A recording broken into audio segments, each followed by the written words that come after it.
Oops, sorry. That's a different war for a different time. Here's the right one.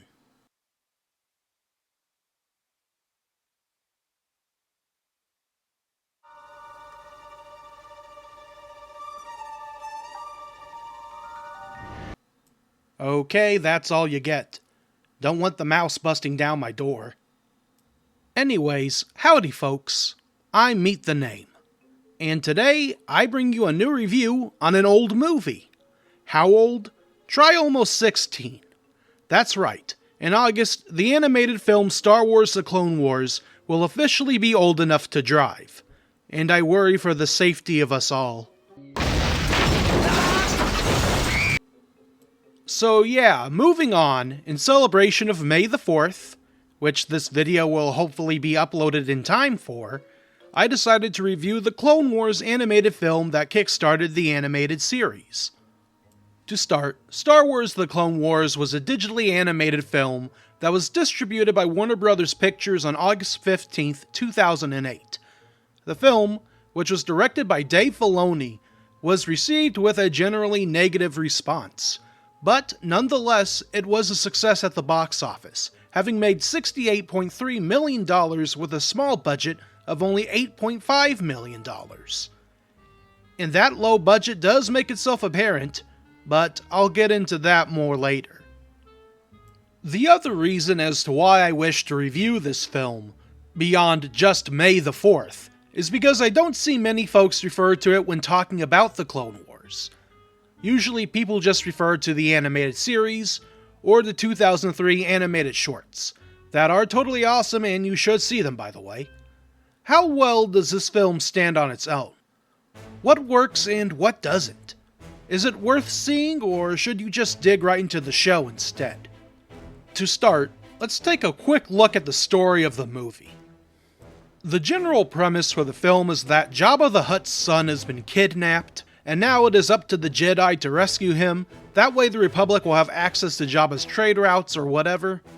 But as the movie continues, the audience realizes that what is happening is actually a Sith plot to further weaken the Republic. Which actually isn't a huge revelation. It kinda comes up early on in the film. And then there's a huge war sequence on some planet that feels like it was just clipped from an episode of the show and placed in there. In fact, if I could describe how the story flows in the movie, I would say that it feels segmented, or rather, episodic. Things happened in mostly self-contained chunks of about 30 or so minutes. While there is continuity, it feels very much like they just stitched together episodes of the Clone Wars show and called it a day. Which isn't necessarily a bad thing. I think if the film was instead some sort of anthology movie with different perspectives from the Clone Wars, it would fare a lot better. But as a self-contained, continuous story, it didn't really grab my attention that much. And for an animated film, The Clone Wars is decently long at 1 hour and 38 minutes. Which means you get a lot of Baby Hutt drama that should honestly have just been a single episode long, instead of being stretched to this length. I'm sure the writers and Dave Filoni tried their best, but just like Lucas, I think they needed some intervention to rein their ideas in more. Moving on, as a child, I had decided to steer clear of this film for 2 reasons. For the first reason, it was the art style of the film. At the time, I thought it was almost too cartoonish. I wanted to see a more gritty story, like how my mind imagined that Revenge of the Sith was.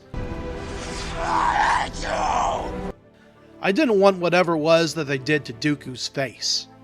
But as I've gotten older, I've learned to appreciate the style that the Clone Wars has, as a whole, going for it.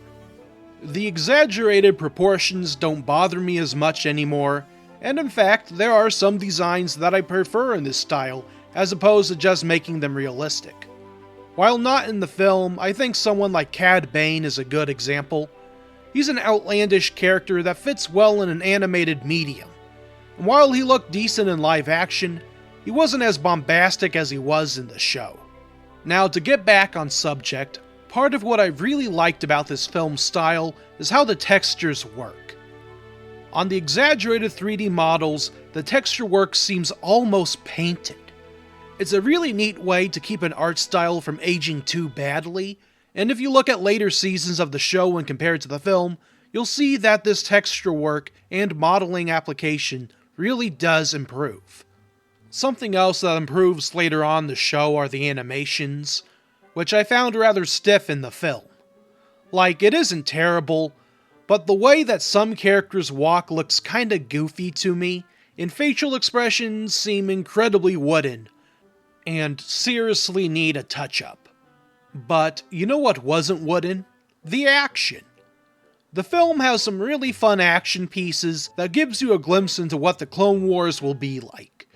There are some surprisingly violent deaths and lots of pew-pew explosions, plus some flashy lightsaber duels. It isn't as refined as it is in the actual show, but it is serviceable for what it is. Continuing on, the voice actors that they got for this film are positively exceptional. I especially want to highlight James Arnold Taylor as Obi-Wan, who positively nails his snarky demeanor, and Corey Burton plays a fantastic Count Dooku. Dude almost sounds like Christopher Lee. I would say that the only performance that I was not completely wowed by was Ashley Eckstein's performance as Ahsoka Tano. But to be fair, Ahsoka was the second reason as to why I didn't want to watch the film when I was younger. I wasn't a big fan of the younger kid sidekick trope that exists solely for the child audience. In watching the film, I found that Ahsoka's performance felt a bit awkward at times.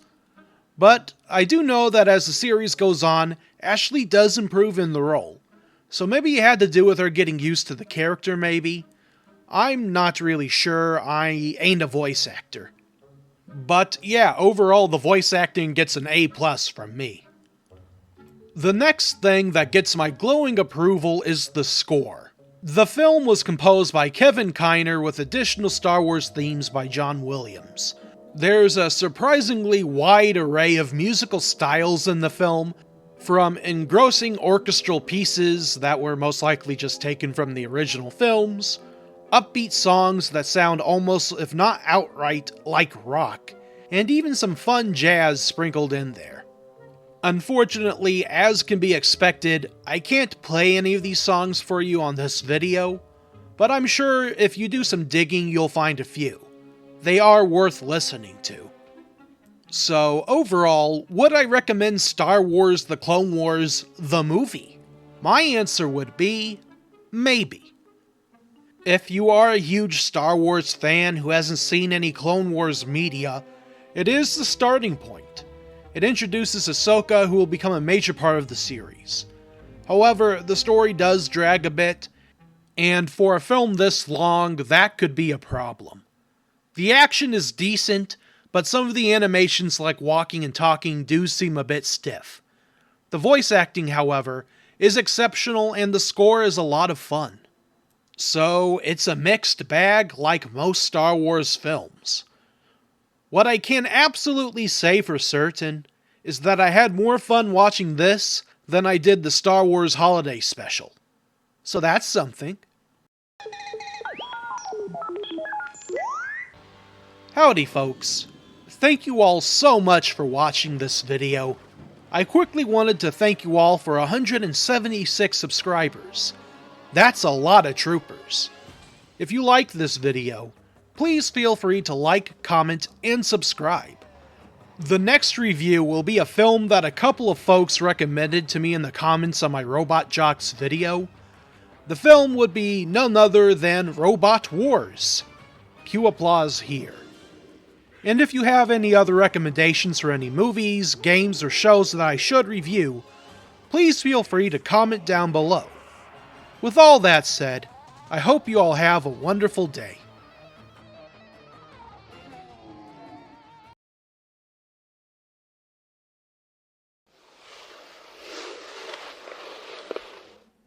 Sir?